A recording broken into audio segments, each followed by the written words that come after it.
Tengo en la línea y me da muchísimo gusto saludarte, querido José Medina Mora, presidente de Coparmex. ¿Cómo estás? ¿Cómo te va? David, muy buenas noches, qué gusto saludarte. El gusto es mío. Oye, hoy dan a conocer un documento donde hablan de qué podría pasar con el TEMEC si nos salimos de él, y me pareció verdaderamente relevante y me gustaría que lo compartieras con el auditorio. Sí, con mucho gusto. Y bueno, en primera instancia, pues siempre que hay una relación tensa entre dos países como la que tenemos entre México y Estados Unidos, es lógico estas inquietudes, estas diferencias, y bueno, estamos ahora en medio de esta solicitud de consulta por parte de los Estados Unidos a México, que después Canadá también se adhirió a esa consulta. Básicamente Estados Unidos pone sobre la mesa 4 temas. Un primer tema, David, tiene que ver con esta demora de la Comisión Reguladora de Energía, la CRE, para resolver solicitudes que se han presentado, en donde claramente ha dado preferencia a resolver las solicitudes de Pemex y de Comisión Federal de Electricidad y no resolver otras solicitudes. Esto se considera una situación de inequidad y es el primer tema que ponen sobre la mesa, pero también ponen sobre la mesa que la CRE le otorgó a Pemex una prórroga para cumplir con la norma de azufre en el diésel, que no se les otorga a otras empresas. Un tercer tema es esta obligatoriedad de comprar el gas a CFE y Pemex, que va en contra precisamente del libre mercado. Estos primeros 3 temas son operativos. Consideramos que en esta fase de diálogo se podrán resolver con relativa facilidad. El tema central consideramos que es esta preferencia que se le da a la Comisión Federal de Electricidad para el despacho. Esto establece la ley de la industria eléctrica, esta que recordarás que era parte de la reforma constitucional que fue rechazada y que después, como ley de la industria eléctrica, 7 de los 11 ministros de la Suprema Corte la consideran inconstitucional. Sin embargo, se requería un 8º voto. Al no tenerla, la ley sigue vigente, aunque los amparos también, y esa ley establece una prioridad de despacho a la Comisión Federal de Electricidad. Eso es lo que pone sobre la mesa el gobierno de los Estados Unidos y también el gobierno de Canadá. Esperamos que en esta primera instancia, en este diálogo, se pueda resolver, David. A ver, aquí, José, cuando se oye el discurso del gobierno, el discurso del presidente, el presidente habla de soberanía, de autodeterminación, de no ser peleles. Creo que es importante dejar de entrada claro que eso no es de lo que están hablando Estados Unidos ni Canadá. Están hablando de un trato equitativo como marca el acuerdo comercial. Sí, sin embargo, es correcto lo que dice el presidente en ese capítulo 8º, que se habla de que cada país obviamente tiene la libertad de cambiar sus leyes y su constitución. Ningún tratado de libre comercio, tampoco el TEMEC, pueden pasar sobre esa soberanía de cada país, y efectivamente lo señalas con claridad, David. Aquí Estados Unidos y Canadá no están argumentando algo en contra de la soberanía mexicana. Simplemente lo que establece el TEMEC es que en caso de que un país cambie sus reglas y esas reglas cambien las condiciones que se firmaron en el TEMEC, que en este caso es esta igualdad, esta equidad para las empresas internacionales con las empresas nacionales, incluyendo la empresa del Estado, en este caso la Comisión Federal de Electricidad, bueno, eso establece que tiene que haber una consecuencia. Obviamente México puede cambiar sus leyes, pero al alterar las condiciones de equidad hay una consecuencia. Eso es lo que argumentan Estados Unidos y Canadá. En caso de que no se resuelva en esta primera instancia, pues llegará al panel de controversia, y ahí no hay obligatoriedad del Estado mexicano de cambiar la ley de la industria eléctrica. Sin embargo, si el panel le diera la razón a Estados Unidos y Canadá, Estados Unidos y Canadá pudieran compensar con otras normas que pudieran ser aranceles de las exportaciones mexicanas equivalentes a la pérdida precisamente por no tener esta situación de equidad. Es algo que queremos evitar, David. Esperemos no llegar a esa instancia, esperemos que se resuelva en esta primera instancia con el diálogo, y que de esta manera podamos seguir operando en este Tratado de Libre Comercio con Estados Unidos y Canadá, TEMEC, que nos da la oportunidad de estar en la región más competitiva del mundo, y es importante que ahí permanezcamos Por lo mismo, apostamos a que con este diálogo el gobierno mexicano, en particular la Secretaría de Economía, pueda resolver esta solicitud de consulta de Estados Unidos y Canadá. A ver, pero ¿cómo, y te pregunto más bien con base en la experiencia, cómo se logra sentar una discusión de este tipo? Porque la posición del gobierno mexicano es, ustedes no entienden que es un asunto de soberanía.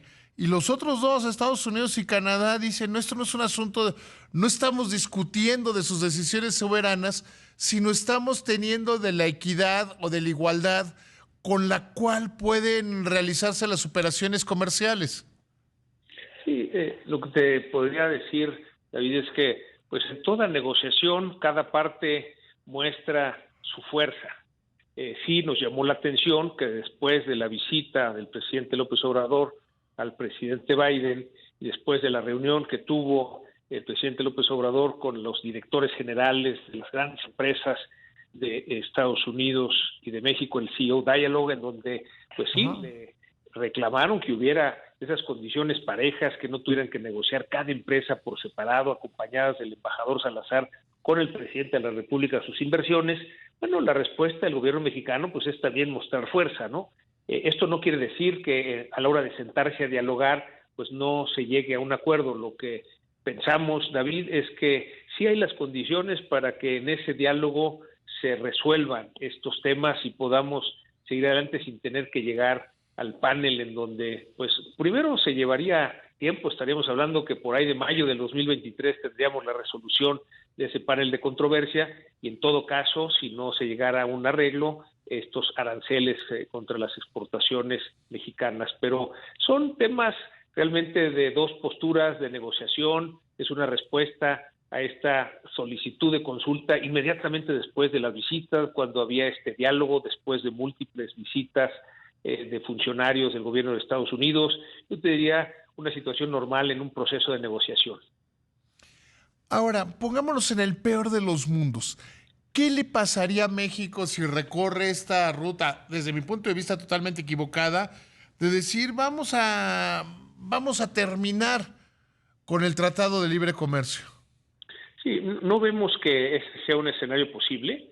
Más bien el riesgo mayor que vemos es que no se resuelva en esta primera instancia, que llegue el panel, que el panel le diera la razón a los Estados Unidos y Canadá, y que México no quisiera cambiar esas condiciones de inequidad.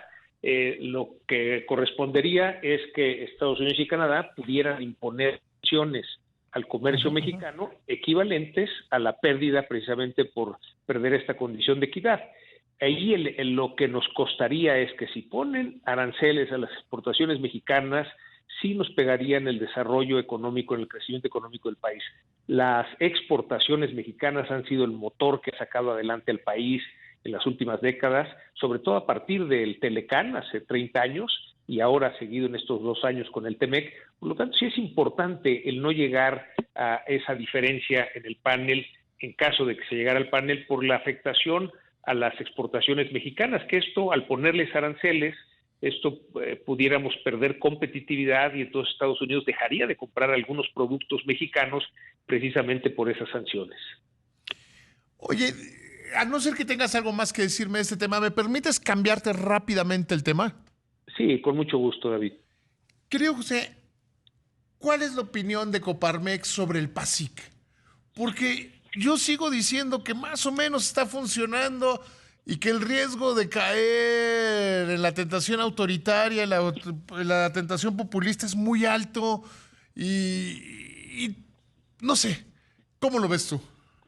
El análisis que hacemos es, primero, ver los datos, ¿no? La inflación en la primera quincena de julio, 8.16, sí es superior a la expectativa que había en el mercado, que marcaba un máximo de 8.11, y que además vemos que el principal impulso viene de productos agropecuarios, que tuvieron una inflación del 16.76%. Vemos también que en los productos de la canasta con mayor inflación, pues hay ciertos productos que han subido mucho, la papa, la cebolla, el huevo, la naranja, el aceite vegetal. Sin embargo, el hecho de medir 24 productos permite el que pues unos suben y otros bajan. Cuando volteamos a ver qué es lo que está conteniendo a que no suba más la inflación, es precisamente el subsidio a las gasolinas. Nada más por dar una cifra, la inflación en las gasolinas fue de 7.54, ya son 3 quincenas con desaceleración. Cuando lo comparamos con Estados Unidos, que lleva una inflación anual en gasolinas del 59.9, o sea, prácticamente el 60%, ahí está la razón principal por la cual se ha podido contener el PASIC. Y por eso confirmamos en Coparmex que sí está funcionando el PASIC. Nunca se planteó que fuera para bajar en el corto plazo la inflación, sino para que no subiera tanto. Cuando volteamos a ver que Estados Unidos tiene el 9.1% de inflación, que países en Europa como España está cerca del 11%, igual que Brasil, y bueno, esto quiere decir... Sí, algunos otros como Argentina ya la tienen perdida. Bueno, sí, eso ya están en 64%, pues sí, pero es por razones internas diferentes a lo que sucede en el resto del mundo. Tienes razón. Son razones internacionales, ¿no? Y hablábamos, David, de lo que fue precisamente por la pandemia de COVID, el rompimiento de las cadenas de surtimiento de China hacia Estados Unidos principalmente, pero también ahora, este año, la invasión de Rusia en Ucrania, y esto es lo que está afectando la inflación. Sabíamos que no se podía hacer mucho, se podía hacer poco, pero este acuerdo de unidad entre el gobierno y la iniciativa privada está funcionando. Las empresas de manera voluntaria han absorbido parte de los aumentos de costos y no los han trasladado a precios. El gobierno ha cumplido con este subsidio a las gasolinas. También las tarifas eléctricas en esta época han ayudado a que no suba tanto la inflación. Todavía hay temas pendientes, pero que son más de mediano y largo plazo. Hemos hablado con la Presidencia de la República, con el Presidente de la República y con la Secretaría de Hacienda. En estas medidas, por ejemplo, necesitamos una mayor productividad en el campo y para eso necesitamos producir más fertilizantes y estos se pueden producir en México en lugar de estarlos importando, así como producir más maíz en lugar de importarlo, extraer gas natural, en fin, son medidas más de mediano y largo plazo, pero por lo pronto lo que se está haciendo tanto por parte del gobierno como por parte de la iniciativa privada está funcionando en la medida de que no suba más. El cálculo, el estimado, David, que tenemos es que la inflación en México estaría entre el 11 y el 12% de no existir el PASIC.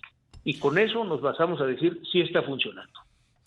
Oye, ¿no hay entonces intención de hacer una segunda etapa, un reforzamiento? ¿No está sobre la mesa? Estamos, digamos, teniendo reuniones para revisión muy puntual de estos 24 productos y de los compromisos tanto del gobierno como de la iniciativa privada. Estarán en el mediano plazo entrando estas medidas adicionales.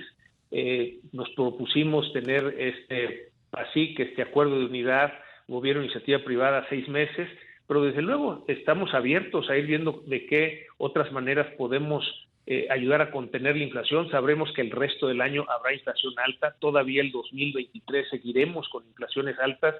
La expectativa, David, es que será hasta el 2024 en que podrá bajar esa inflación a los objetivos del Banco de México, este 3 más menos 1%. O sea, tenemos que acostumbrarnos todavía a muchos meses, todo el resto del año, el año que entra, la inflación es muy alta. Te agradezco muchísimo, querido José, la claridad, te agradezco muchísimo la entrevista, que te vaya muy bien.